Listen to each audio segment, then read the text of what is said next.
আমি যদি নামাজ পড়ি, দাঁড়াচ্ছি আমি আলহামদুলিল্লাহ আলহামদুর রহমান রহিম মালিক ইয়াউমিদ্দিন ইয়াকা, মানে মনে হচ্ছে কেউ আমাকে দৌড়াচ্ছে, আমি তাড়াতাড়ি যাইতে পারলে জানবাসি। আল্লাহ সুবহানাহু ওয়া তাআলার কি নামাজের জন্য কোনো ঠেকা পড়েছে? কোনো ঠেকা আছে? প্রতিদিন প্রতি রাকাত নামাজের মধ্যে আমাদের বিবেক জেগে ওঠা উচিত। আমি যে তাসবিহ পড়তেছি রুকুতে, তাসবিহ সিজদাতে, সুবহান রাব্বিল আযীম, সুবহান রাব্বিল আযীম, সুবহান রাব্বিল আযীম, সামি আল্লাহু লিমান হামিদা, আল্লাহু আকবার। আল্লাহ ঠেকা পড়ছে নামাজ নিতে? আরে আল্লাহ তো আল্লাহ। দুনিয়ার প্রেসিডেন্ট, প্রধানমন্ত্রীর কাছে, কোনো পদস্থ ব্যক্তির কাছে, আপনি আপনার উপরস্থ অফিসারের কাছে, বসের কাছে আপনি যান, আপনি হুলস্থুল করেন, হুলস্থুল করে বলেন স্যার এই জিনিসটা দরকার, এটাই হয়েছে, বলবে তোমার কেউ দৌড়াচ্ছে, তুমি যাও সুস্থ হয়ে তারপর আসো। কেউ আপনার এটাকে ভালোভাবে নিবে না। তো আপনি কিভাবে আশা করেন যে আল্লাহ রাব্বুল আলামিন নামাজ ভালোভাবে নিবেন? আল্লাহ রাব্বুল আলামিনের কাছে সন্তোষজনকভাবে যেতে চাই, তো মাকসাদটা রাখতে হবে যে আমি ফেরেশতার সে ওয়েলকাম আশা করি যে ওয়েলকাম জান্নাতি মানুষ পাবে। তাহলে আমার আচরণ হবে জান্নাতি, আমার নামাজটা হবে জান্নাতি মানুষের নামাজ, আমার কাজ হবে সেরকম। কেন বেঁচে আছি আসলে? একটা জিনিস চাইলাম, পাইলাম, বা পাইলাম না, তো এটা তো আমার কোনো কিছু আসে যায় না। আমার মাকসাদের দিকে আমি কতটা অগ্রসর হতে পারি। তো একটা কাজের কথা আমরা বলবো আজকে ইনশাআল্লাহ, সেটা হলো সালাত। জিন্দেগির মাকসাদ যদি জান্নাত হয়, আল্লাহকে সন্তুষ্ট করা হয়, তাহলে তার সবচেয়ে বড় মাধ্যম হলো ইমানের পর নামাজ। ইমানের পর সালাতের চাইতে বড় কোনো মাধ্যম নাই আমাদের জিন্দেগির ওই যে মাকসাদ, সেটাকে অ্যাচিভ করার জন্য। ওই যে মাকসাদ জান্নাতে যাওয়া, সেটা অর্জন করার জন্য সালাতের চাইতে পাওয়ারফুল কোনো মাধ্যম আর নাই। আমরা এখানে যারা আছি নিশ্চয়ই সবাই আমরা আলহামদুলিল্লাহ ৫ ওয়াক্ত নামাজ পড়ার চেষ্টা করি, কিন্তু এই নামাজটা হয় বেশিরভাগ ক্ষেত্রে দায় সারা নামাজ। এই নামাজটা হয় কোনো রকম পড়তে হয় তাই পড়া, দায় মুক্তির নামাজ। আমাদের নামাজ হলো মূলত কিসের নামাজ ভাই? দায় মুক্তির নামাজ। আসলে কি নামাজটা দায় মুক্তির জিনিস? নামাজটা কি দায় মুক্তির হওয়ার কথা ছিল? আল্লাহ সুবহানাহু ওয়া তাআলা কোরআনে কারীমে সূরা মুমিনুনের প্রথম কয়েকটা আয়াতের শুরুতেই বলেছেন, ক্বাদ আফলাহাল মুমিনুন আল্লাযীনা হুম ফি সালাতিহিম খাশিউন। যে ঈমানদাররা সফল হবে, এই যে আমরা সাকসেস কি সাকসেস না সেটা নিয়ে আলোচনা করছিলাম এতক্ষণ।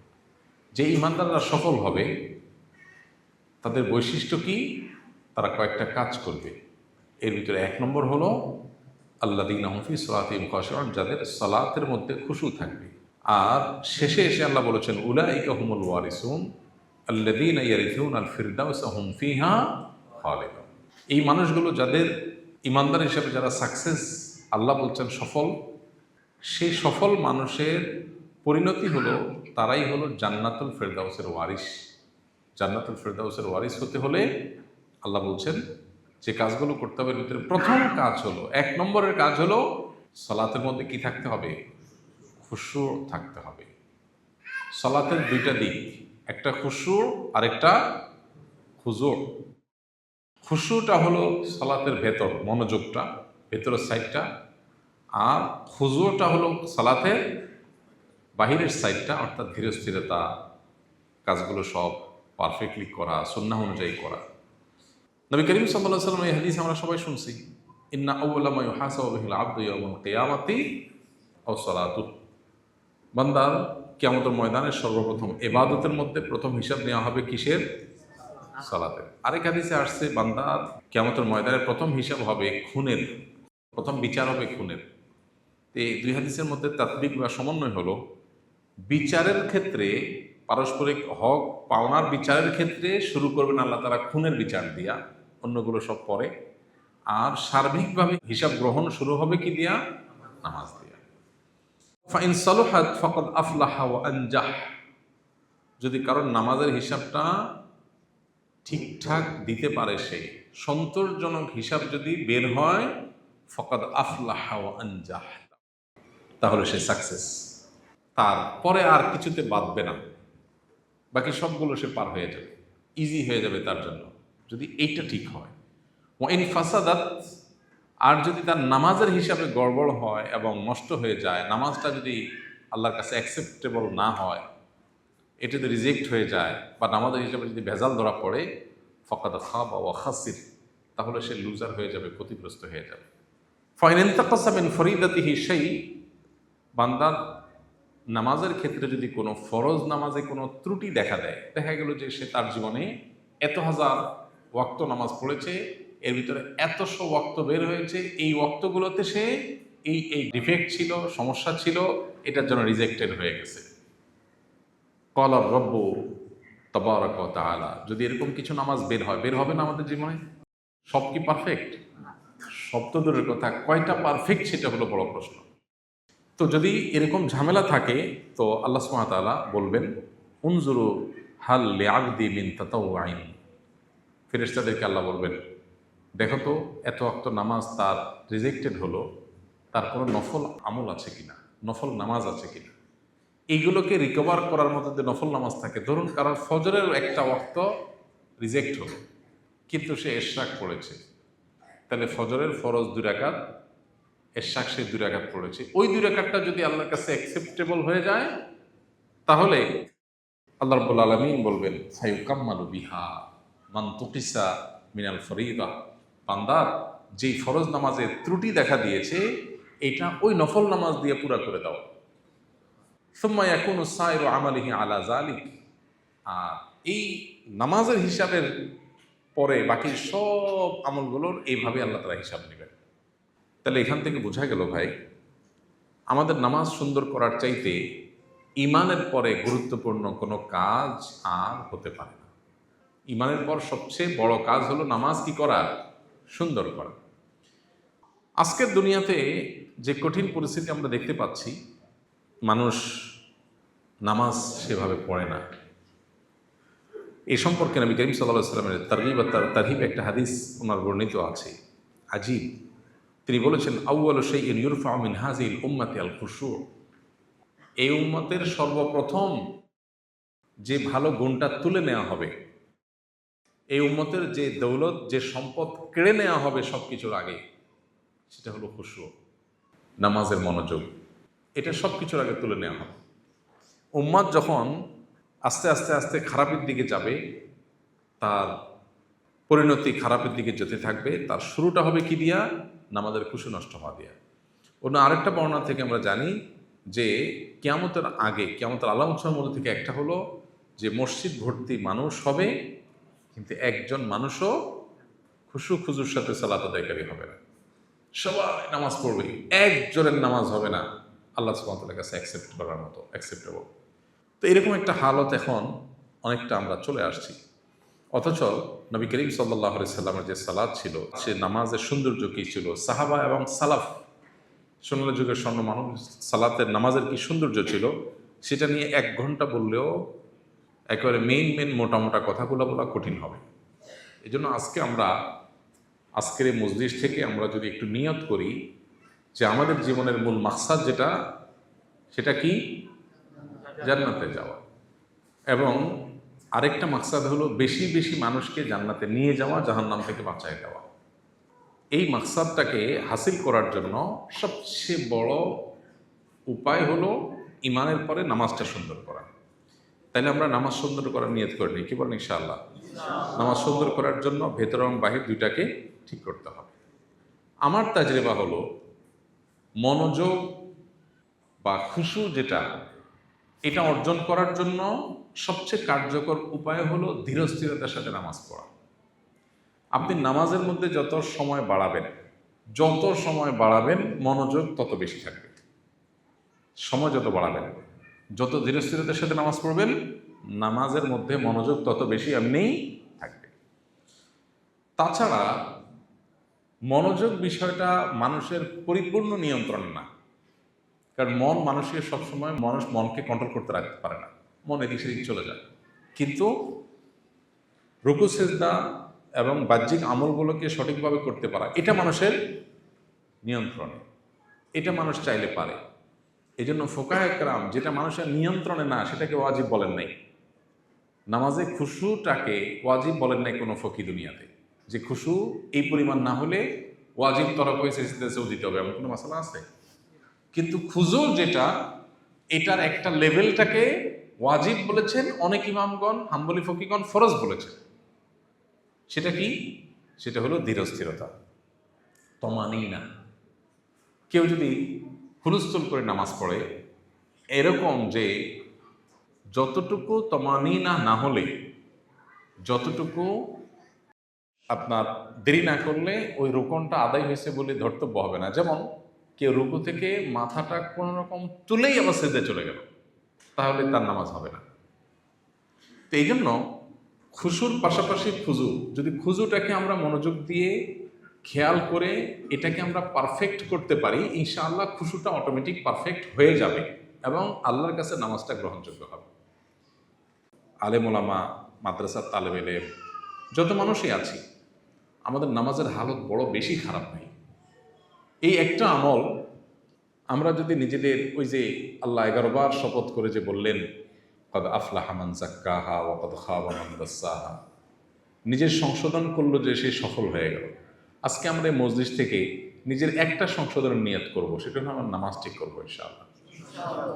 এই একটা সংশোধন যদি করতে পারি, তাহলে ওই যে কিয়ামতের দিন এই একটা যদি সঠিকভাবে সব হিসাব দেওয়া হয়ে যায়, বাকি সবগুলো ইজি হয়ে যাবে। আর কোরআনে আল্লাহ বলেছেন ইন্নাস সালাতা তানহা আনিল ফাহশাই ওয়াল মুনকার, আমার জিন্দেগির ইসলাহ, বাকি যে সমস্ত ভুল ত্রুটি আছে, আমার আখলাকের ত্রুটি আছে, আমার অন্যান্য আমলের ত্রুটি আছে, আল্লাহ সুবহানাহু ওয়া তাআলা ইসলাহ করে দিবেন যদি আমি নামাজটাকে কি করি, সুন্দর করি। যার নামাজ যত সুন্দর তিনি তত বড় মুত্তাকি, যার নামাজ যত অসুন্দর তিনি তত ছোট মুত্তাকি। আমাদের তাকওয়ার প্যারামিটার হলো আমাদের নামাজ। এজন্য ভাই, আমরা যদি টার্গেট করি, আমরা যারা নিজেরা জান্নাতে যেতে চাই, অন্য ভাই বোনদেরকে জান্নাতে নিয়ে যেতে চাই, আমাদের বোনরা যারা আসছেন, মাকসাদ হবে আমি জান্নাতে যেতে চাই, বেশি বেশি আল্লাহর বান্দীদেরকে জান্নাতে নিয়ে যেতে চাই। ভাইদের মাকসাদ হবে একই, যে আমরা বেশি বেশি জান্নাতে যেতে চাই আর বেশি বেশি মানুষকে নিয়ে জান্নাতে যেতে চাই।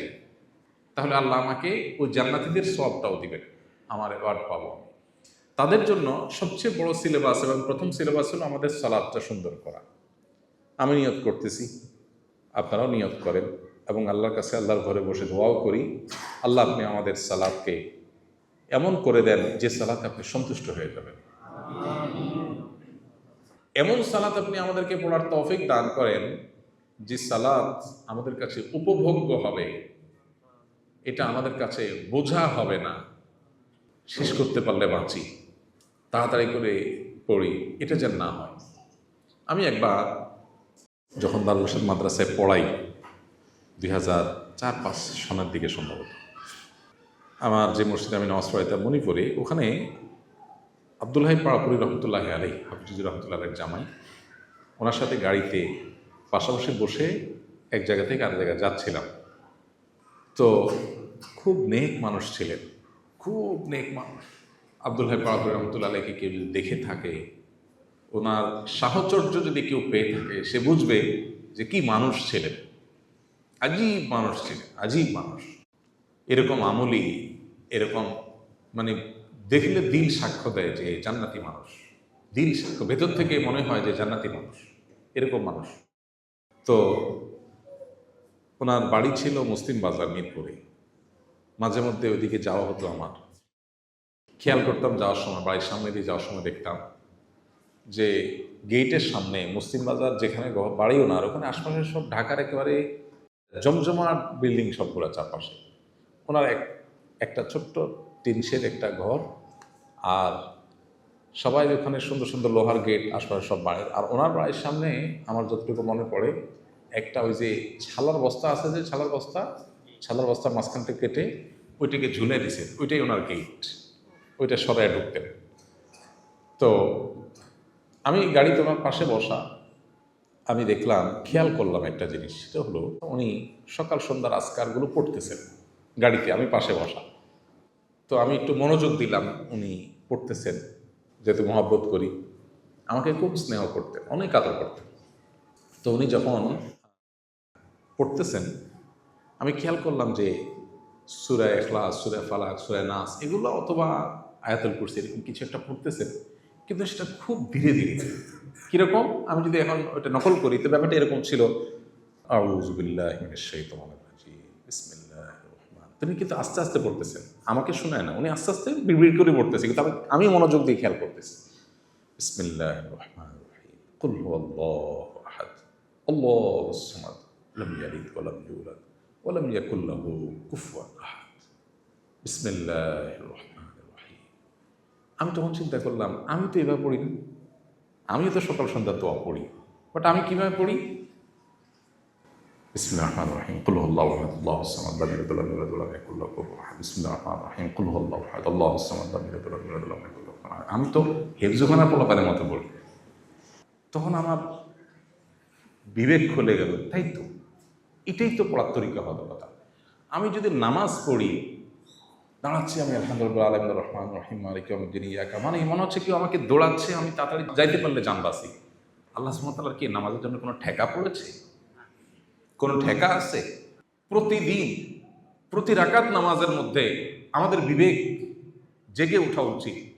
আমি যে তাসবিহ পড়তেছি রুকুতে, তাসবিহ সিজদাতে, সুবহান রাব্বিল আযীম, সুবহান রাব্বিল আযীম, সুবহান রাব্বিল আযীম, সামিআল্লাহু লিমান হামিদা, আল্লাহু আকবার। আল্লাহ ঠেকা পড়ছে নামাজ দেখে? আরে আল্লাহ তো আল্লাহ। দুনিয়ার প্রেসিডেন্ট, প্রধানমন্ত্রীর কাছে, কোনো পদস্থ ব্যক্তির কাছে, আপনি আপনার উপরস্থ অফিসারের কাছে, বসের কাছে আপনি যান, আপনি হুলস্থুল করেন, হুলস্থুল করে বলেন স্যার এই জিনিসটা দরকার, ওইটা হয়েছে, বলবে তোমার কেউ দৌড়াচ্ছে, তুমি যাও সুস্থ হয়ে তারপর আসো। কেউ আপনার এটাকে ভালোভাবে নিবে না। তো আপনি কিভাবে আশা করেন যে আল্লাহ রাব্বুল আলামিন নামাজ ভালোভাবে নিবেন? নামাজ যে মুখের উপরে ছুঁড়ে ফেলে দেওয়া হচ্ছে না প্রত্যেকটা ওয়াক্ত, প্রতিটা রাকাত, সেটা কিভাবে নিশ্চিত হই আমরা? এই জন্য ভাই, জীবনের যদি একটা লক্ষ্য থাকে, আমার ঢাকা একটা ফ্ল্যাট হোক, বাড়ি হোক, গাড়ি হোক, এগুলো আমাদের শখ স্বপ্ন থাকতে পারে। যদি আমাদের কোনো শখ স্বপ্ন থাকে জান্নাতি মানুষ, জান্নাত প্রত্যাশী মানুষ হিসাবে, তাহলে আমাদের জীবনে একটা টার্গেট অ্যাচিভ করা উচিত, সেটা হলো আমাদের নামাজ আমি সবচেয়ে সুন্দর করব। শয়তান এক একদিন এক একটা দিবে, আজকে মিটিং আছে নামাজের পরে, কালকে জরুরি কাজ আছে, হ্যাঁ অমুক দিন গাড়ির টাইম যাবে, বিমানের টাইম যাবে, আরেকজন অপেক্ষা করবে। জীবনটা এরকম যে শয়তান দেখবেন নামাজের পরেই সব ইম্পর্টেন্ট জিনিসগুলো রাখবে। আপনি তাড়াতাড়ি শেষ না করলে এটা করতে পারবেন না, তো কম্প্রোমাইজ করবেন, ঠিক আছে আজকে যেহেতু নামাজের পরে মিটিং আছে, টাইম কম, এই জন্য হুলস্থুল করে নামাজ পড়ে চলে যাব না। নবী রাসূলুল্লাহ সাল্লাল্লাহু আলাইহি ওয়াসাল্লামের দোয়াগুলোর মধ্যে থেকে একটা ছিল, আল্লাহুম্মা ইন্নী আসআলুকাল জান্নাতা ওয়া মা ক্বাররাবা ইলাইহা মিন কাওলিন আও আমাল। আল্লাহ আপনার কাছে জান্নাত চাই, পাশাপাশি এটাও চাই যে আমল আমাকে জান্নাতের দিকে নিয়ে যাবে, যে আমলটা জান্নাতের দিকে নিয়ে যাবে সে আমলটাও চাই। তো জান্নাতের দিকে নিয়ে যাবে সবচেয়ে বেশি কোন জিনিসটায়, মানে সব জান্নাতে যাওয়ার পথে সবচেয়ে বড়, জান্নাতের পথে সবচেয়ে সহজ উপায় করবে নামাজ, এবং নামাজ না হলে তার জান্নাতে যাওয়ার স্বপ্ন একেবারেই অবাধ্য। আর নামাজকে সুন্দর করার জন্য দুইটা দিক, একটা হলো বাহির সুন্দর করা, একটা হলো ভেতর সুন্দর করা। তো আমরা বাহির সুন্দর করা দিয়ে আগে শুরু করব, অর্থাৎ আমার আরকান নামাজের প্রত্যেকটা আমল, তাসবিহ, তেলাওয়াত খুব মহব্বতের সাথে হবে, খুব ধীরে ধীরে হবে, তাড়াহুড়া করে করব না। তাসবিহগুলো হবে মহব্বতের সাথে, সুবহান রাব্বিয়াল আযীম, সুবহান রাব্বিয়াল আযীম, অর্থ বুঝে বুঝে ধীরে ধীরে। নবী করিম সাল্লাল্লাহু আলাইহি সাল্লামের নামাজের ধীরস্থিরতা এবং সালাফের নামাজের ধীরস্থিরতার কয়েকটা বর্ণনা আমরা আজকে বলবো ইনশাআল্লাহ, আমাদের উৎসাহের জন্য। তার আগে এক ব্যক্তির তাড়াহুড়ো নামাজ নিয়ে নবী করিম সাল্লাল্লাহু আলাইহি সাল্লাম তাকে ফেরত দেওয়ার বিষয়টা আমরা অনেকেই শুনছি। হাদিসটা খুব প্রসিদ্ধ একটা হাদিস। সেটা হলো যে এক ব্যক্তি, তিনি মসজিদে নববীতে ঢুকলেন, নামাজ পড়লেন, নামাজ পড়ে নবীজিকে এসে সালাম দিলেন। নবী রাসূলুল্লাহ সাল্লাল্লাহু আলাইহি ওয়াসাল্লাম সালামের জবাব দিয়ে বললেন, ইরজি ফাসাল্লি ফাইন্নাকা লাম তুসাল্লি, যাও আবার নামাজ পড়ো, তোমার নামাজ হয় না। সে আল্লাহর বান্দা আবার যে নামাজ পড়লেন, পড়ে এসে আবার সালাম দিলেন। নবীজি তাকে আবার বললেন একই কথা, ইরজি ফাসাল্লি ফাইন্নাকা লাম তুসাল্লি। এভাবে তিনবার যখন তাকে ফেরত পাঠাইছেন, চতুর্থবার যখন একই জিনিস হয়েছে, তখন তিনি বললেন, হে আল্লাহ রাসূল, আমি তো এর চেয়ে সুন্দর নামাজ জানি না। তখন নবী করিম সাল্লাল্লাহু আলাইহি ওয়াসাল্লাম তাকে বললেন যে তাহলে শুনো তুমি কিভাবে নামাজ পড়বা। তখন তিনি তাকে বললেন, তুমি দাঁড়াবা, দাঁড়ায় সূরা পড়বা, সূরা মিলাবা, এরপরে রুকুতে যাবা, রুকুতে যেয়ে হাত্তা তাতমাইন্না রাকিআন, স্থির হওয়া পর্যন্ত অপেক্ষা করবে। এরপর রুকু থেকে উঠে আবার তুমি দাঁড়াবে, দাঁড়ানোর পরে একবারে টান টান সোজা হয়ে ইতমিনানের সাথে, এতেদালের সাথে তুমি যখন দাঁড়াবে সে পর্যন্ত অপেক্ষা করবে, তারপরে সিজদা যাবে। আবার সিজদা থেকে উঠে সোজা হয়ে এভাবে বসে পুরা স্থিরভাবে অপেক্ষা করবে, তারপরে আবার সিজদা যাবে। তো এখান থেকে ওলামা একরাম, সারা দুনিয়াতে ওলামা একরাম একমত যে এতটুকু স্থিরতা, যে অন্তত একটা তাসবিহ পরিমাণ আপনাকে সময় দিতে হবে, সেটুকু অপেক্ষা করা ওয়াজিব। এটুকু যদি না হয় তাহলে ওয়াজিব তরক হবে, নামাজ হবে না। সাহাবা ইকরামের মধ্যে নামাজের কি সৌন্দর্য ছিল, তার আগে নবীজির সম্পর্কে বলি। নবী করিম সাল্লাল্লাহু আলাইহি সাল্লামের নামাজ সম্পর্কে আমরা সবাই জানি, বুখারী মুসলিমে আমাদের আয়েশা বর্ণিত একটা হাদিস আছে। তিনি বলেছেন যে আন্না নবী আল্লাহ সাল্লাল্লাহু আলাইহি সাল্লাম কানা ইয়াকুমু মিনাল লাইল, তিনি রাতের নামাজ বিশেষ করে যেগুলো পড়তেন, তাহাজ্জুদ, তারাবি, এগুলো এমনভাবে পড়তেন, এত দীর্ঘ নামাজ পড়তেন যে তাতাফাত্তারা কাদামাহু, তার না দোনো পা ফুলে যেত। আচ্ছা, আমি একটা কথা প্রায় বলি যে নামাজ পড়তে পড়তে পা ফুলে যাওয়া, এটা কি আমাদের জীবনে কখনো হয়েছে? ব্যথা হয়েছে, লম্বা কিয়ামুল লাইল হলে, লম্বা তারাবি হলে ব্যথা হয়েছে, একটু ব্যথা হয়েছে, কিন্তু ফুলে যাওয়া, পা ফুলে কখন? ব্যথা হওয়া তো ঠিক আছে, একটু 10 মিনিট দাঁড়িয়ে থাকেন, 5 মিনিট রুকুতে থাকেন, ব্যথা হয়ে যাবে। ফুলে যাওয়ার জন্য ঘন্টাকে ঘন্টা দাঁড়ায় থাকতে হয়, ঘন্টাকে ঘন্টা রুকুতে থাকলে তখন ফুলে যেতে পারে, তো সহজ না ফুলে যাওয়া। আর নবীজির শরীরের যে মানে স্ট্রেংথ ছিল, এটা তো আমাদের মতো ছিল না। তার 2 কদম মোবারক ফুলে যেতে হলে কি পরিমাণ কষ্ট তিনি করতেন নামাজের পেছনে। মা আয়েশা তখন তাকে বললেন, ফকালাত আয়েশাতু লিমা তাসনাউ হাযা ইয়া রাসূলুল্লাহ, হে আল্লাহর রাসূল, আপনি কেন এটা করেন, এত কষ্ট কেন করেন? ওয়াকাদ গাফারাল্লাহু লাকা মা তাকাদ্দামা মিন যামবিকা ওয়া মা তাআখার, আল্লাহ তো আপনার পূর্বের পরের সব গুনাহ মাফই করে দিয়েছেন, এরপরে এত কষ্ট আপনি কেন করেন? তখন নবীজি বললেন, আফালা উহিব্বু আন আকুনা আবদান শাকুরা, আমি কি চাইবো না আল্লাহর কৃতজ্ঞ বান্দা হতে? আল্লাহ আমাকে মাফ করে দিয়েছে, সেজন্য আমি আল্লাহর কৃতজ্ঞতা আদায় করবো না? বদর যুদ্ধের সাহাবী যারা ছিলেন, সহিহ বুখারীর হাদিস অনুযায়ী নবী করিম সাল্লাল্লাহু আলাইহি ওয়াসাল্লাম বলেছেন, আল্লাহ তাআলা হাদিসে কুদসিতে বলেন, ই'মালু মা শি'তুম ক্বাদ গাফারাল্লাহু লাকুম। বদরি সাহাবীদেরকে আল্লাহ বলেছেন কি, ই'মালু মা শি'তুম ক্বাদ গাফারাল্লাহু লাকুম। সুবহানাল্লাহ, মানে কি? তোমরা যারা বদর যুদ্ধে অংশগ্রহণ করেছিলা, তোমরা যা খুশি করো, আল্লাহ তোমাদের মাফ করে দিয়েছে। আমরা হলে বলতাম, তাহলে তো আর ফজর নামাজ নিয়ে আর পেরেশানি নেই, কি কষ্ট, যাক সবাই নামাজে যাক, আমি বদরে যেহেতু শরীক হয়েছি, পড়লে পড়লাম, কোনোদিন না পড়লাম। 313 জনের ভিতরে একজন সাহাবীর ব্যাপারে এই জিনিসটা কেউ দেখাতে পারবে না যে এই হাদিস শোনার পর কোন একটা নফল আমলের মধ্যে কোনো ঘাটতি হয়েছে। এরা বলে ইবাদত। আর আমাদের হলো কত রকমের ছাড় নেওয়া যাবে, কত রকমের। তো নামাজ ছিল এরকম নবীজির। আম্মাজান আয়েশা বলেছেন, লা তাসআল আন হুসনিহিন্না ওয়া তুলিহিন্না, আর বলো না সে নামাজের সৌন্দর্য, সে দৈর্ঘ্য। এই বিষয়টা আজকে বলার উদ্দেশ্য হলো, আমরা এখানে অনেক ওলামা একরাম আছি, দাওরা পড়ুয়া মানুষ আছি, হাফেজ মানুষ আছি, কামেল ফাজেল করা মানুষ আছি। আমরা নিজেদেরকে মনে করি আমরা আলেম, নিজেদেরকে মনে করি আমরা দায়ী। আমাদের নামাজগুলো সুন্দর না, আমাদের নামাজগুলো সুন্দর না। হাজার হাজার মানুষের দিকে তাকালে একটা সুন্দর নামাজ পড়নেওয়ালা মানুষ চোখে পড়ে না। নামাজ দেখে দিল গাওয়া দেয় না, সাক্ষ্য দেয় না যে নামাজটা সুন্দর। এই জন্য ভাই, আমরা যারা দাওয়াতের কাজ করতে আগ্রহী, দাওয়াতুস সুন্নাহর দাওয়াতের কাজ করতে আগ্রহী হয়েছি, আমাদের ফাউন্ডেশন, মাদ্রাসা, স্কিলের, মেধাবীর আমাদের ভাইরা যারাই আগ্রহী হয়েছি, অথবা এর বাইরে যে ভাইরা আছে, আমাদের বোনরা যারা আছেন, মেয়েদের মধ্যে দাওয়াতি কাজ করেনেওয়ালা মানুষ নাই, আমাদের স্ত্রীদেরকে, বোনদেরকে আমরা দাওয়াতের কাজের জন্য তৈরি করবো ইনশাআল্লাহ। বড় দুর্ভিক্ষ চলতেছে এখানে, পুরুষদের যাও একটু আছে, মা বোনদের দাওয়াতি কাজের কোনো উপায় নেই। এর জন্য আমাদের বোনদের প্রস্তুত হতে হবে। আর প্রস্তুতির অংশ হিসাবে, আমাদের প্রস্তুতির অংশ হিসাবে সবচেয়ে বড়, ঈমানের পরে সবচেয়ে বড় কাজ হলো আমাদের নামাজটা সুন্দর করতে হবে। চেষ্টা করবো তো আমরা ইনশাআল্লাহ। আমরা এখানে ইনশাআল্লাহ আবার বসবো আল্লাহ তৌফিক দিলে। এবং আমরা শুধু বসা না, আমরা ইনশাআল্লাহ রাত্রি যাপন করবো মাঝে মধ্যে। বৃহস্পতিবারের সন্ধ্যা চলে আসবো, রাতে এখানে খাবো ইনশাআল্লাহ। রাতে এখানে থেকে ফজর পড়ে আধা ঘন্টা 1 ঘন্টা আমল করে তারপর আমরা বাসা যাবো ইনশাআল্লাহ। কারা কারা তৈরি আছেন হাত তোলেন। আল্লাহ তাআলা আমাদেরকে তৌফিক দান করুন। তো আমরা ইনশাআল্লাহ রাত্রি যাপনও করবো, এটা পার্ট অফ ইসলাহুন নফস। ওই যে কদ আফলাহা মান যাক্কাহা, নিজেকে একটা পরিবেশের মধ্যে আনবো, মুযাকারার মধ্যে আনবো। ওয়াযাক্কির ফাইন্না যিকরা তানফাউল মুমিনিনের উপর আমল করব, যাতে করে আমার একটু কাজে লাগে, আমার একটু আলোচনাটা কাজে লাগে, সেজন্য আমরা আসবো। তো এটার জন্য প্রথম সবক হলো নামাজ সুন্দর করার সবক। আমরা যারা দাওয়াতের কাজ করতে চাই, আমাদের টার্গেট হবে প্রথম কাজ আমি জান্নাত, আমার লাইফের টার্গেট হলো নিজে জান্নাতে যাওয়া, আর বেশি থেকে বেশি মানুষকে সাথে নিয়ে কিয়ামতের দিন যখন আপনি জান্নাতে যাবেন, আপনার মাধ্যমে যারা জান্নাতি হয়েছে সেই মানুষগুলোকে সাথে নিয়ে যখন আপনি জান্নাতে যাবেন, কত বড় খুশির ব্যাপার হবে।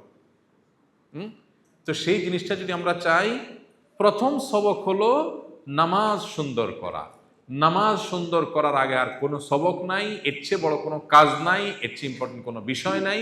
আমি যদি আমার বসের কাছে বকা শোনা লাগে শুনবো, আমি আমার উস্তাদের কাছে দুটা ধমক খাওয়া লাগে খাবো, চাকরিতে আমার একটু অসুবিধা হবে, বাট নামাজের সৌন্দর্যে কোনো ছাড় হবে না। চেষ্টা করা যাবে না ইনশাআল্লাহ? আমরা মুসাবাকা করব যে আমার নামাজ সবার শেষে শেষ হবে, সবার আগে শুরু হবে, সবার শেষে শেষ হবে, খুব ধীরে স্থিরতার সাথে হবে। উঠে গেছে ওই যে কিয়ামতের আলামত, আউয়ালু শাইইন ইরফাউ মিন হাযিহিল উম্মতি আল খুশু' হাত্তা লা তারা ফিহা খাশিআ। নবী বলেছেন এমন ভাবে খুশু উঠে যাবে দুনিয়া থেকে, একজনও পাবা না খুশুওয়ালা। তাহলে এই অবস্থা আমরা যারা অন্যকে দাওয়াত দেব ইনশাআল্লাহ, আমাদের চ্যালেঞ্জ হবে যে আমি সে খুশুওয়ালা হব ইনশাআল্লাহ, এবং চেষ্টা করব নামাজকে সুন্দর করার। আল্লাহ আমাদেরকে তৌফিক দান করুন। ভাইরা আমার, নবী করিম সাল্লাল্লাহু আলাইহি সাল্লামের নামাজ সম্পর্কে বারা ইবনে আযিব রাদিয়াল্লাহু তাআলা আনহু বলেন, রামাহতু সালাত মা মুহাম্মদ সাল্লাল্লাহু আলাইহি সাল্লাম, আমি মুহাম্মদ সাল্লাল্লাহু আলাইহি সাল্লামের নামাজকে খুব গভীরভাবে পর্যবেক্ষণ করলাম, খুব গভীরভাবে তার নামাজকে মনিটর করলাম, কিভাবে তিনি নামাজ পড়েন। কারণ ওই যে হাদিস তো আছে, নবীজি বলেছেন সল্লু কামা রাআইতুমুনি উসাল্লি, আমাকে যেভাবে নামাজ পড়তে দেখেছো তোমরা সেইভাবে নামাজ পড়ো। তো এই জন্য বারা ইবনে আযিব রাদিয়াল্লাহু তাআলা আনহু নবীজিকে মনিটর মানে পর্যবেক্ষণ করা শুরু করলেন যে তিনি কিভাবে নামাজ পড়েন। এবং এই দেখাটা সাধারণ দেখা না, খুব গভীরভাবে নিবিড়ভাবে তিনি পর্যবেক্ষণ করা শুরু করলেন। তারপর তিনি বললেন এক লাইনের মধ্যে নবীজির নামাজের সৌন্দর্য সম্পর্কে বললেন, ফাওয়াজাদতু কিয়ামাহু ফারাকাতাহু ফা'ইতিদালাহু বা'দা রুকুইহি ফাসজদাতাহু ফাজালসাতাহু বাইনা সিজদাতাইন ফাসজদাতাহু ফাজালসাতাহু মা বাইনা তাসলিমি ওয়াল ইনসিরাফ করিবাম মিনাস সাওয়া। আমি দেখলাম নবীজির দাঁড়ানো, রুকু করা, রুকু থেকে উঠে দাঁড়িয়ে অপেক্ষা করা, দাঁড়ানো এবং সিজদা করা, সিজদা থেকে উঠে বসা, আবার সিজদা করা, আবার সিজদা থেকে উঠে বসা এবং সালাম ফেরানোর আগ পর্যন্ত, এই সব কাজগুলো দেখলাম অলমোস্ট সবগুলোর টাইমিং ডিউরেশনটা কাছাকাছি। বুঝতে পারছি? দাঁড়ায় আমরা সাধারণত সূরা ফাতিহার সাথে সূরা মিলাইতে হয়, এখানে হুলস্থুল করে পড়েও হলেও তো পড়া লাগে একটু, কিন্তু রুকুতে তো তেমন ডিউটি নেই। আর না, রুকু থেকে উঠার পরে তো দোয়া হানাফি মাযহাব অনুযায়ী এটা তো ওয়াজিব না, মুস্তাহাব আমল, অতএব এটা পড়লে কি না পড়লে কি। কিন্তু সাহাবী বলতেছেন নবীজি সাল্লাল্লাহু আলাইহি সাল্লামের নামাজের এই যে ইয়েগুলো, আপনার রোকনগুলো এবং রোকনের মধ্যবর্তী গ্যাপগুলো, এই সবগুলোতে সব জায়গাতে টাইমিং ছিল কাছাকাছি। আপনি চিন্তা করেন তাহলে রুকু থেকে উঠে কি পরিমাণ সময় অপেক্ষা করতেন, দুই সিজদার মাঝখানে কি পরিমাণ সময় অপেক্ষা করতেন। আব্দুল্লাহ ইবনে আবি আওফা রাদিয়াল্লাহু তাআলা আনহু থেকে বর্ণিত, তিনি বলেন নবী করিম সাল্লাল্লাহু আলাইহি সাল্লাম রুকু থেকে উঠে দাঁড়িয়ে এই দোয়া করতেন, আল্লাহুম্মা রাব্বানা লাকাল হামদ। আল্লাহর প্রশংসা, এটা দোয়া ঠিক না, আল্লাহর প্রশংসা করতেন। আল্লাহুম্মা রাব্বানা লাকাল হামদ মিল আস সামাওয়াতি ওয়া মিল আল আরদি ওয়া মিল মা শি'ত মিন শাইইন বা'দ। দেখেন এত বড় দোয়া বা এত বড় প্রশংসা, হামদ সানা করতে কত সময় লাগবে। আল্লাহুম্মা রাব্বানা লাকাল হামদ মিল আস সামাওয়াতি ওয়া মিল আল আরদি ওয়া মিল মা শি'ত মিন শাইইন বা'দ। আল্লাহ আপনার প্রশংসা, আসমান ভর্তি প্রশংসা, জমিন ভর্তি প্রশংসা, আসমান জমিন ভর্তি প্রশংসার পরও আপনি যত কিছু চাইবেন, আপনার মাশিয়াত, আল্লাহর মাশিয়াতের তো কোনো হদ নাই, এই সব কিছু সমপরিমাণ প্রশংসা আপনার। সহিহ মুসলিম হাদিস চার্জ। আরেকটা হাদিস আছে, আব্দুর রহমান ইবনে আবি লাইলা তিনি বলেন, সামি'তুল বারা ইবনে আযিব, আমি বারা ইবনে আযিব সাহাবী রাদিয়াল্লাহু তাআলা আনহুকে শুনেছি, তিনি বলেছেন, কানাত সালাতু রাসূলিল্লাহি সাল্লাল্লাহু আলাইহি ওয়াসাল্লাম ওয়া রুকুউহু ওয়া ইযা রাফা'a রাসাহু মিনার রুকু'i ওয়া সুজুদিহি ওয়া মা বাইনা সিজদাতাইনি করিবাম মিনাস সাওয়া। নবীজির রুকু থেকে উঠা, সিজদা আর দুই সিজদার মাঝখানে বসার সময় কাছাকাছি ছিল। মানে আমরা সিজদাতে সবচেয়ে কম সময়ও যে লোকটা দিই, ধরেন আপনি 2 সেকেন্ড 3 সেকেন্ড সময় দিলেন সিজদাতে, তো সিজদা থেকে উঠে বসে কি সে পরিমাণ সময় দেই আমরা? আমরা কি করি? উঠে সোজা হয়ে বসেই ওয়াজিব পরিমাণ বসা হয়ে গেল, এক তাসবিহের বসা হয়ে গেল, এরপর চলে যায়, তাই না? কিন্তু আমরা সালাফের আমল দেখি কি, নবীজির আমল দেখি কি, যে সেজদাতে যদি তিনি 3 তাসবিহ পরিমাণ বসতেন, তাহলে সেজদা থেকে উঠে কমপক্ষে 2 তাসবিহ পরিমাণ বসতেন, কারীবাম মিনাস সাওয়া। ওইটার কাছাকাছি হইতে হলে তো সেজদা যদি আপনি 3 বার সুবহান রাব্বিল আলা পড়েন, তাহলে সেজদা থেকে উঠে বসতে হবে কয়বার সুবহান রাব্বিল আলা পড়ার পরিমাণ? কমপক্ষে 2 বার, কাছাকাছি হইতে হলে 3 এর কাছাকাছি 2, তাই না? আপনি রুকুতে একইভাবে রুকুর আমল ছিল নবীজির, যে রুকু থেকে উঠে তিনি অপেক্ষা করতেন কি পরিমাণ? কারীবাম মিনাস সাওয়া, মানে রুকুতে যে পরিমাণ সময় থাকতেন, রুকু থেকে উঠেও তার কাছাকাছি পরিমাণ সময় থাকতেন। তাহলে 3 তাসবিহ রুকুতে পড়লে তার কাছাকাছি হবে। এবার এটার সাথে আপনি মিলান, আমাদের নামাজটা কিরকম হয়? তাহলে সুন্নাহ সম্মত নামাজ হচ্ছে না, এখানে একটা বড় গ্যাপ আছে, এবং এটা অলমোস্ট হাজারের ভিতরে 999 জন মানুষের নামাজের অবস্থা, বরং আরো বেশি, ঠিক না? ঠিক। আনাস ইবনে মালিক রাদিয়াল্লাহু তাআলা আনহুটা দেখেন, সুবহানাল্লাহ, সহিহ বুখারীতে আসছে, আনাস রাদিয়াল্লাহু তাআলা আনহু, ইন্নী লা আলু আন উসাল্লিয়া বিকুম কামা রাআইতুন নবিয়্য সাল্লাল্লাহু আলাইহি সাল্লাম। নবীজির 10 বছরের খাদেম, সবচেয়ে কাছে থেকে নবীজির নামাজ দেখেছেন যিনি, তিনি বলেন, আমি নবীজিকে যেভাবে নামাজ পড়তে দেখেছি সেইভাবে নামাজ পড়তে আমি কোনো ত্রুটি করব না। তোমাদেরকে ওইভাবে নামাজ পড়ে দেখাতে বা তোমাদের ওইভাবে নামাজ পড়ে ইমামতি করতে আমি কোনো ত্রুটি করব না। নবীজি যা পড়ছেন হুবহু ওইভাবে আমি পড়বো, দেখো তোমরা ওইভাবেই পড়বো, বা ওইভাবে আমি ইমামতি করব তোমাদের। ক্বালা সাবিত, বর্ণাকারী সাবিত বলেন, আনাস রাদিয়াল্লাহু তাআলাকে একটা জিনিস করতে দেখছি, এটা তোমরা এখন করো না। সেই তখন বলতেছে যে তোমরা এখন সেটা করো না, যেটা সাহাবী আনাস রাদিয়াল্লাহু আমি করতে দেখেছি। কি সেটা? কানা ইযা রাফা রাসাহু মিনার রুকু, তিনি রুকু থেকে যখন মাথা সোজা করে দাঁড়াতেন, কমা, এত বেশি সময় দাঁড়িয়ে থাকতেন, হাত্তা ইয়াকুল আল কায়েল, অনেক মানুষ মনে করতো কাদ নাসিয়া, উনি মনে ভুলে গেছে সিজদার কথা। রুকু থেকে উঠে আনাস রাদিয়াল্লাহু তাআলা আনহু এত বেশি সময় দাঁড়াতেন যে তার নামাজ দেখে, মানে দাঁড়ানো দেখে এত সময় দাঁড়ায় আছে, অনেকে মনে করতো উনি মনে ভুলে গেছে সিজদার কথা। ওয়াবাইনা সিজদাতাইনি হাত্তা ইয়াকুল আল কায়েল কাদ নাসিয়া, 2 সিজদার মাঝখানে সাহাবী আনাস রাদিয়াল্লাহু তাআলা আনহু এত বেশি সময় ধরে বসে থাকতেন, অপেক্ষা করতেন, কেউ দেখে মনে করতো উনি বোধহয় দ্বিতীয় সিজদা দেওয়ার কথা ভুলে গেছে। আর এই সে আনাস রাদিয়াল্লাহু আনহু বলেছেন যে আমি নবীজিকে যেইভাবে নামাজ পড়তে দেখেছি ওইভাবে নামাজ পড়তে আমি ত্রুটি করব না। তাহলে কি, মানে যোগফল কি দাঁড়াইলো? মানে এইভাবে নবীজি নামাজ পড়েছেন। আমাদের নামাজগুলো কিরকম হয়? তো আমরা ভাই, আমরা আজকে যারা আছি, আমরা নিয়ত করে নিই ইনশাআল্লাহ এই আমলটা এখন থেকে খুব ধীরে ধীরে, ওই যে আব্দুল্লাহ পাক রহমতুল্লাহকে যেভাবে দেখেছি আমি, খুব মহব্বতের সাথে সকাল সন্ধ্যার দোয়াগুলো পড়া, তাড়াহুড়া করে না। সুবহানাল্লাহি ওয়া বিহামদি 100 বার সকালে, 100 বার সন্ধ্যায়, তাই না? আছে না? সুবহানাল্লাহি ওয়া বিহামদি। এখন আপনি সুবহানাল্লাহি ওয়া বিহামদি 100 বার পড়লে আমরা সাধারণত কিভাবে পড়ি? সুবহানাল্লাহ, সুবহানাল্লাহ, সুবহানাল্লাহ, সুবহানাল্লাহ। তাসবিহ টানে যে মানুষ, ওটা দেখলে তো ভিডিও করতে ইচ্ছা করে না? অনেক সময় দেখা যায় তাসবিহ টানতে, লা ইলাহা ইল্লা আনতা সুবহানাক, তার তাসবিহ পড়ে। এই তাসবিহ টানা দেখে তাসবিহ কি করে? তাসবিহ পড়ে, যে এই তাসবিহ পড়া থেকে পানা চাই। আল্লাহুল মুস্তাআন। ভাইরা আমার, ওই যে কদ আফলাহা মান যাক্কাহা, ইসলাহ একদিনে হয় না, রাতারাতি মানুষ ফেরেশতা হয়ে যায় না, একটা একটা করে ধরতে হয়। আমরা আজকের মজলিস থেকেই, এটাকে মাজলিসে সুন্নাহ বলি আমরা, এই সুন্নাতের মজলিস থেকে আজকে আমরা নবীজির নামাজটা নিয়ে যাব, আজকে থেকে প্র্যাকটিস করব, শয়তান ভুলাই দিবে, পরেরটাতে আবার করব। চেষ্টা করা যাবে না ইনশাআল্লাহ?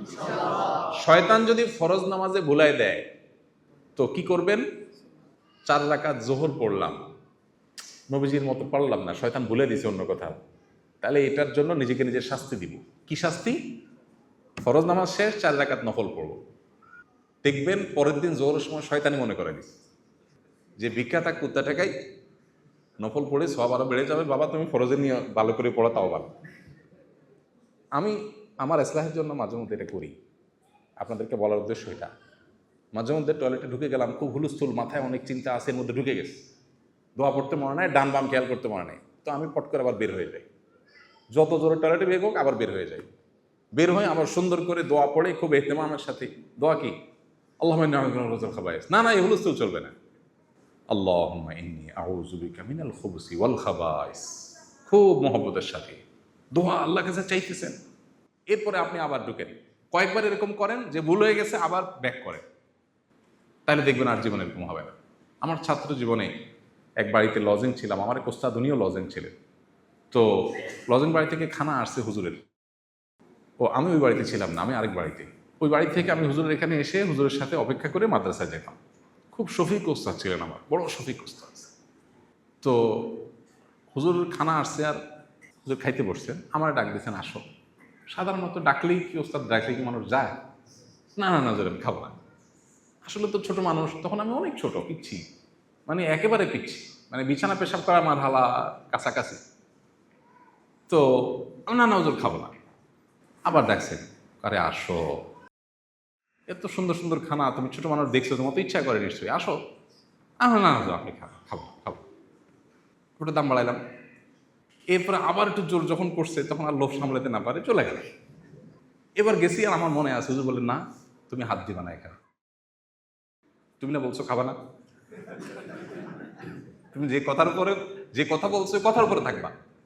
তুমি দুইবার বলছো খাবা না, তাহলে এখন কেন খাবা না? তুমি খাবা না, তুমি বসো, আমি খাচ্ছি, তুমি দেখো শুধু। এভাবে দেওয়ার পরে আমি লজ্জায় লাল হয়ে গেলাম। চাল্লারে ইচ্ছে বেজ্জতি, মাটি তুই ফাঁক আমি ঢুকে যাই, এটা কি কথা? হাত দিয়ে আগায় বসছি, আমার বলতেছে না সরব, তুমি হাত দিবা না। পরে আমাকে ওস্তাদ বললেন না এবার খাও, তোমাকে এই যে বাধাটা দিলাম, এই বাধাটা দিছি এই জন্য যাতে জীবনে কখনো আর দাম না বাড়াও, এটা যেন তোমার মনে থাকে, এই জন্য তোমাকে আমি বাধা দিছি, তোমার না খাওয়ার জন্য বলি নাই, এখন খাও। পরে আমি খাইছি, কিন্তু খানা কি আর ঢুকে? বহুত কষ্টে ঢুকছে, কিন্তু আমার শিক্ষা হয়ে গেছে জীবনের তরে। এই কথা এই জন্য বললাম, যখন কোনো নামাজ খুশু খুশু নষ্ট হবে, নবীজির মতো রুকু থেকে উঠে দাঁড়াতে ভুলে যাব, দুইজনের মাঝখানে ভুলে যাব, শয়তানে বলবো ঠিক আছে তুই আমার ভুলাইছস, ওমা আনসানি হইল্লা শয়তান, ভুলায় কে? শয়তানে। তুই ভুলাইছস আমারে, ঠিক আছে যা দেখ আমি কি করি দেখ। এবার যত কাজ থাকুক, ফরজ নামাজ শেষ, এবার 2 রাকাত নফল নামাজ পড়বো সুন্দর করি, তাহলে ওইটার ক্ষতিপূরণ হয়ে গেল। আব্দুল্লাহ ইবনে আবি ওয়াফা রাদিয়াল্লাহু তাআলা আনহু রুকু থেকে উঠার পর আপনার আল্লাহুম্মা রাব্বানা লাকাল হামদু মিলআস সামাওয়াতি ওয়াল আরদ ওয়া মিলআ মা শি'তা মিন শাইইন বা'দ। আমরা রুকু থেকে উঠে তো একটাই জানি, হামদান কাসীরান তাইয়িবান মুবারাকান ফি। তাহলে এটা আমরা শেখার চেষ্টা করবো ইনশাআল্লাহ, ঠিক আছে না? যায়েদ ইবনে ওয়াহাব তিনি বলেন, হুযায়ফা ইবনে ইয়ামান রাদিয়াল্লাহু তাআলা আনহু এক ব্যক্তিকে দেখলেন যে তার রুকু সিজদা ঠিকঠাক করতেছে না, তাড়াহুড়া করতেছে রুকু সিজদায়। নামাজ শেষ করার পর লোকটাকে উনি ডাকলেন, ডেকে বললেন যে তুমি এই রকম নামাজ কতদিন পড়তেছো? তো বললো 40 বছর যাবত। 40 বছর। তখন তিনি বললেন লাউমুত্তা মুত্তা আলা গায়রি সুন্নতি মুহাম্মদ সাল্লাল্লাহু আলাইহি সাল্লাম, তুমি এই নামাজ নিয়ে যদি মৃত্যু হয় তোমার, তো মনে রাখবা মুহাম্মদ সাল্লাল্লাহু আলাইহি সাল্লামের সুন্নতের উপর তোমার মৃত্যু হলো না। তাহলে আমাদের অন্যতম লক্ষ্য থাকবে যে আমরা নবীজির মতো নামাজ পড়ার চেষ্টা করব। চেষ্টা করা যাবে না ইনশাআল্লাহ? আব্দুল্লাহ ইবনে মুসলিম বলেন, সাঈদ ইবনে জুবায়ের যখন নামাজে দাঁড়াতেন, সাঈদ ইবনে জুবায়ের রাহিমাহুল্লাহ যখন নামাজে দাঁড়াতেন, তখন মনে হতো যেন তিনি একটা খুঁটি যেটা গেড়ে রাখা হয়েছে, জাস্ট একটা খুঁটির মতো দাঁড়ায় থাকতেন, এত লম্বা সময় নামাজ পড়তেন। ওই যে নবীজির এক নামাজে কথা সহিহ মুসলিমে বর্ণিত হয়েছে, এক সাহাবী বলেছেন যে তিনি নামাজে দাঁড়ালেন, সূরা বাকারা ধরছেন। এটা রাতের নামাজ, তাহাজ্জুদের, ফরজ নামাজে না, আবার তাহাজ্জুদে তারাবিতে সূরা বাকারা ধরছেন। বাকারার পরে সাহাবী চিন্তা করছেন যে তো লম্বা, তো চিন্তা করছেন ঠিক আছে 100 আয়াত মনে নবীজি আজকে পড়বেন, বুঝছি। 100 আয়াত যখন ক্রস করে চলে গেছে, তখন সাহাবী চিন্তা করছে হায় হায়, তাহলে মনে হয় পুরা বাকারাই শেষ করবে। ঠিক আছে, কি আর করা, 300-র কাছাকাছি আয়াত, 100 যখন হয়ে গেছে বাকারা, সাহাবী অপেক্ষা আছেন। এবার দেখে বাকারা শেষ হয়েছে আর দেখছে যে আলে ইমরান ধরছে। চিন্তা করছে হায় হায়, এটাও শেষ করবে মনে হয়। শেষ করছেন, এটা শেষ করার পরে দেখছে সূরা নিসা ধরছে। 3 সূরা এক নামাজে, চিন্তা করা যায়। আল্লাহু আকবার। কয় ঘন্টা লাগবে বলেন? কয় ঘন্টা লাগতে পারে? মিনিমাম 3 ঘন্টা হওয়ার কথা না, 4 ঘন্টা লাগার কথা কমপক্ষে। মানে নবীজি তো আমাদের মতো হুলস্থুল পড়তেন না, আমরা তো ওইটাই হিসাব করি, তাহলে মিনিমাম 4 ঘন্টা, একটা রাত কেটে যাওয়া। তো এই যে সালাফের নামাজ দেখি আমরা, আল্লাহু আকবার, যে খুঁটির মতো দাঁড়িয়ে থাকতেন। এক সালাফের নামাজের কথা আছে, ইমাম ইবনে কাসির রাহমাতুল্লাহ বলেন, আবু ইবনে জুবাইর রাদিয়াল্লাহু তাআলা আনহুর জীবনী আলোচনা করতে গিয়ে তিনি বলেন, তিনি কখনো কখনো সারা রাত দাঁড়িয়ে কিয়াম করতেন, এমনকি সকাল হয়ে যেত, আর কখনো সারা রাত রুকুতে কাটিয়ে দিতেন, এমনকি সকাল হয়ে যেত। এক রুকুতে এক রাত শেষ। ইমাম সাহেব রহমতুল্লাহ আলাইহির সিজদা এত দীর্ঘ ছিল তার সিজদা দীর্ঘতার কথা বলেন আলী ইবনে ফুজাল রাহিমাহুল্লাহ বলেন যে আমি তাকে সিজদা অবস্থায় দেখছি, ইমাম সাউরি রাহিমাহুল্লাহকে তার সিজদা অবস্থায় দেখছি এইভাবে যে এক সিজদায় তিনি যাওয়ার পরে আমি তওয়াফে হারামে তওয়াফে 7 চক্কর শেষ করে ফেলছি, তিনি এক সিজদায় শেষ করেন। চিন্তা করেন, যারা হারামে তওয়াফ করছেন একদম কাবার কাছাকাছি যদি তওয়াফ করেন 7 চক্করে কমপক্ষে 5-35 মিনিট তো লাগবে, 25 মিনিট তো লাগবে, ভিড় না থাকুক 20 মিনিট তো লাগবে অন্তত, এক রুকুতে এক সিজদাতে চলে গেছেন। ইমাম ইবনে কাইয়িম রাহিমাহুল্লাহ জাজিয়া তিনি বলেন সুন্নাহ হলো রুকু থেকে সোজা হয়ে দাঁড়ানো এবং দুই সিজদার মধ্যবর্তী সময় বসাকে লম্বা করা। রুকু থেকে উঠে দাঁড়ানো আর দুই সিজদার মধ্যখানে বসাটাকে লম্বা করাটা হলো কি সুন্নাহ, এবং এটা নবী সাল্লাল্লাহু আলাইহি ওয়াসাল্লাম করতেন। সেজন্য ইমাম শওকনী রাহমাতুল্লাহ আলাইহি অত্যন্ত দুঃখ করে বলতেন যে সাধারণ মানুষ থেকে নিয়ে আলেম মুজতাহিদ পর্যন্ত কেউ এই নামাজ এখন পড়ে না। বড় দুঃখ করে তিনি নারিল্লাহ তাআলা বলেছেন। তো আমরা ভাই আজকের এই মজলিস থেকে নিয়ত করবো তো ইনশাআল্লাহ। মোল্লা আলিকার রহমতুল্লাহ আলাইহি বলেন সুম্মা আলাম আন্না আকসারান নাসি তারাকু আল কওমা ওয়াল জালসা ফাদলান আনিত তামানিনা ফাইন্নাহা সারাত কাশ-শারিআতিল মানসুখা হাত্তা ইউসাম্মিল আম্মা ফাইলুহা মিন আরবাবির রিয়াই ওয়াস সুমআ। মোল্লা আলিকার রহমতুল্লাহ বলতেছেন যে দাঁড়ানো লম্বা রুকু করা, লম্বা সিজদা করা এমনভাবে দুনিয়া থেকে বিদায় হয়ে গেছে। সেই আমলে মোল্লা আলিকার রহমতুল্লাহর সময় কয়শো বছর আগের কথা, সেই আমলে তিনি বলে গেছেন যে এমনভাবে এগুলো বিদায় হয়ে গেছে, এখন কেউ যদি এরকম লম্বা নামাজ পড়ে বলবে রিয়া করতেছে। আমরা আজকের এই মজলিস থেকে দুটা জিনিস নিয়ে যাব ইনশাআল্লাহ। নাম্বার 1, জিন্দেগির মাকসাদ, নিজে জান্নাতে যাওয়া, বেশি মানুষকে জান্নাতে। আমরা ফাউন্ডেশনের মাদ্রাসা আর স্কুলের যে ভাইরা আছি, আমাদের টার্গেট থাকবে আমাদের সহকর্মী ভাইদেরকে জান্নাতে নেওয়ার পথে কাজ করা, দাওয়াত দেওয়া, তাকে নামাজি বানানো, তার নামাজটা সুন্দর করা, তার ইসলাহ করা। আর এগুলোর জন্য নিজের ইসলাহ করতে হবে। ফুটবল দেয়ালে মারলে নিজের দিকে আসে। আমি যখন মানুষকে দাওয়াত দিতে যাব তার আগে আমার নিজেকে আমল করতে হবে না? তাইলে আমলের মধ্যে আমরা একটা আমলকে আজকে টার্গেট বানাই যে আমাদের নামাজটা সবচেয়ে সুন্দর হবে, ধীরস্থিরতার সাথে, খুশুখুজুর সাথে। চেষ্টা করা যাবে তো ইনশাআল্লাহ। আর একটা এডিশনাল জিনিস, এটা সবসময়ের জন্য করবে, চলো যে আমরা খেদমতে খালক এর মধ্যে থাকবো। আহাব্বুন নাস ইলাল্লাহি আনফাউহুম লিন-নাস, আল্লাহর কাছে সবচেয়ে প্রিয় মানুষ যে আল্লাহর কাছে মানুষের জন্য সবচেয়ে বেশি উপকারী হয়। তো সবচেয়ে বেশি উপকারী হওয়ার জন্য কি করতে হবে? মানুষের খেদমতের যত রাস্তা আছে করতে হবে। আমি যেখানে থাকি, যেইখানে থাকি, যে অফিসে থাকি, আমার কেউ খেদমত করবে আশা করবো না, আমি করবো ইনশাআল্লাহ।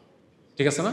সবার আগে আমি যে কাজ করব, এতে অহংকার চূর্ণ হবে, তাওয়াজু আসবে, এবং যেই কোনো কাজ সবার আগে আমি করবো। আমি আশা করবো না কেউ করবে, আমি করবো ইনশাআল্লাহ সবার জন্য। তাহলে জীবনের মাকসাদ ঠিক রেখে নিজে জান্নাতে যাওয়া, অন্যদেরকে জান্নাতে নিয়ে যাওয়া, এই জন্য দাওয়াতি কাজ করার জন্য নিজেদেরকে প্রস্তুত করব। আর প্রস্তুতির অংশ হিসাবে আমাদের নামাজটা সুন্দর করব। আল্লাহ আমাদেরকে তৌফিক দান করুন। আস-সুন্নাহ ফাউন্ডেশন, উম্মার স্বার্থে সুন্নাহর সাথে।